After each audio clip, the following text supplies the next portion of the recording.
Champions Cup round number 2, folks. Saw one of the best club rugby matches I've seen in quite some time with Glasgow's comeback win at home over Toulouse. There were a handful of kind of arm wrestle matches, only the 2 away wins. Sale managed to get one of those over in France. The Sharks and Saracens played out a bit of a tight one as well. Leinster got the other away win, but was certainly made to work for it. But amongst that were a whole bunch of blowouts, which, even as someone who enjoys watching rugby a lot, I kind of found it hard to invest myself too much in when teams are racking up 50 to 60 points over kind of less than full strength sides. But we'll go through the matches from the round that was pretty quick. I've again kind of seen a little bit of a limited amount this week, but I've tried to catch up as best I can, as much as time permitted. But yeah, you guys can certainly fill in the gaps and let me know what you reckon. We did a full match review on Glasgow Toulouse, which I want to lead with. It wasn't the first match of the round, but it was my favourite because it was a classic. It had high billing as one of the better URC teams, a recent champion of the URC up against a world-class side in Toulouse. And they beat them 28 points to 21 in the driving rain up at Scotstoun Stadium. And to make it more impressive, they were 21 points to 0 down. It was a phenomenal comeback. Like, they had no ball in the first half. If anything, Toulouse should have scored more points in the first half, but for some, cracking Glasgow defending to shut them out at times. Toulouse left some points out there, and it cost them because with the conditions being the way they were, it was always going to be easier for the team playing left to right on our screens, and you feel bad for the people who were sitting down, was it the east side or the west side? Whichever stand it was, where none of the points were scored, because you wouldn't have seen a lot of rugby, or you would have been seeing it largely on the big screen or with your binoculars, because all the points were scored down one end. But it's a hell of a comeback from Glasgow. Like I said, full match review is there. That was a cracking game. That's the kind of thing that makes me want to watch more Champions Cup. When you see strong sides like that, proper ding-dong battle. Great game. Very, very happy with that. The other game I did a full match review of was Bristol and Pau. I'll put that there, but it was 61-12. That's less engaging. But well done, Bristol. I always feel a little bit bad when I kind of say, well, yeah, it's not that enjoyable as a neutral. If that was your team flogging the other team, you probably enjoyed it to no end. If it was my team, I would have enjoyed it equally as much as you. But for everyone else, 61-12 is not particularly entertaining. B teams getting floggings. That's a thing. The other matches I didn't do a review of. Leinster got the away win over Leicester. That one, Leinster has been given a bit of grief for going behind. I saw a lot of kind of commentary because I was trying to follow this one on my phone. My daughter had a ballet recital on the same time, which I, as one of the lucky parents, got to participate in on stage, got to get my waltz on. But as I was kind of following the live commentary and people's social media feedback, I was hearing a lot about how this shouldn't be surprising and Leinster aren't the side that they were, because they were down. Leinster were down like, 15-6? Radwan scored a great breakaway try on turnover ball, but even Leinster, when they're not that good, they're still a pretty good team, and they managed to squeeze their way back into the game. Gibson Park with a nice sniping try. Scrum penalty gets them in front, and then Sheehan with a maul try to extend the lead.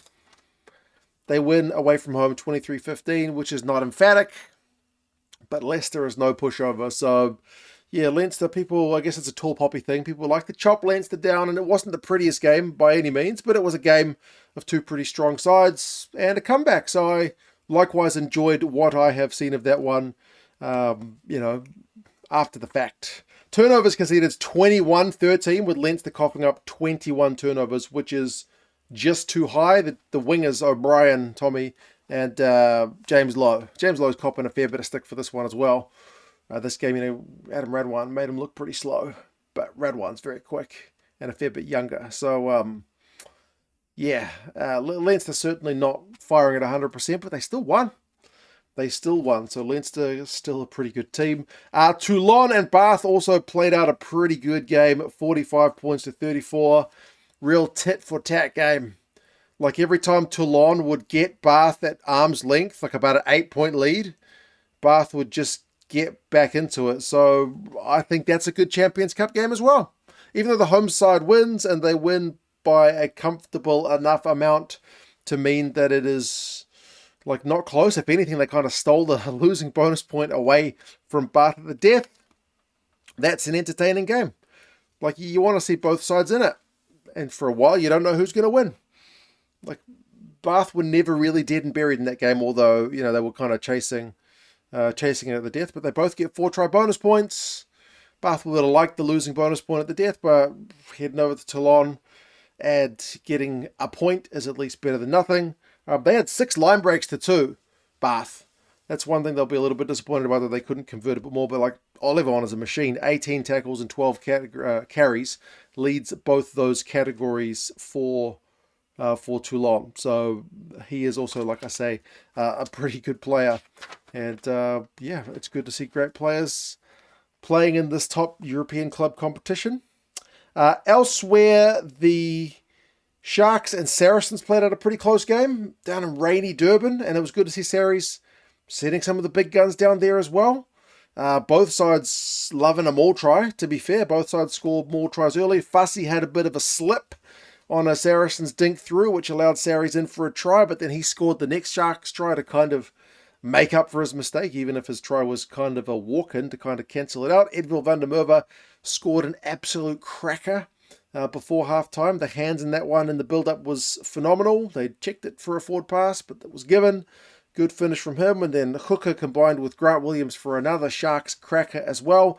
That was their bonus point try. Saracens did get a losing bonus point, and to be fair, threatened at the death, but for a lost line out when the Sharks had a yellow card as well. So the Sarries boys had a chance to win this one. And to be fair, you got to give the Sharks guys credit for the defensive numbers, man. 130 tackles to Saracens 93. So they made a whole heap of more kind of defensive work in this game, and it got them the job done. So again, a positive match for the Champions Cup. That is likewise a good ad for the game. I haven't even talked about Clermont and Sale yet, because it's the other away win. Sale don't seem to have the hugest kind of presence online in terms of fans, at least not on this channel, but if you're a Sale fan, well done to you, because going away to France and getting the win's good. 35-14. Flying star O'Flaherty in really early, 5 points to 0 lead, but Clermont replied pretty quickly out on the right wing. Ruffy Quirk getting his line break game going on. He was a bit, well, the Sale have been a little bit criticised for their kicking game last week, and Quirk is not like, no, he's more known for his attacking line breaks and stuff than his kicking game. So yeah, great to see the Sale guys getting in some tries. Aaron Reid got one, so they were leading like 20 points to 7 at half-time, and looked to have scored the bonus point and potentially game over early second half, but there was a 14-point swing in that game, which kept it kind of entertaining, because Sale had a try chalked off, and then it was a bit of foul play, so it led to a yellow card for Sale, and then from that yellow card period, Clermont went and scored, so it was kind of a 14-point swing, although that was kind of it for Clermont, because that was their 14 points and that was game.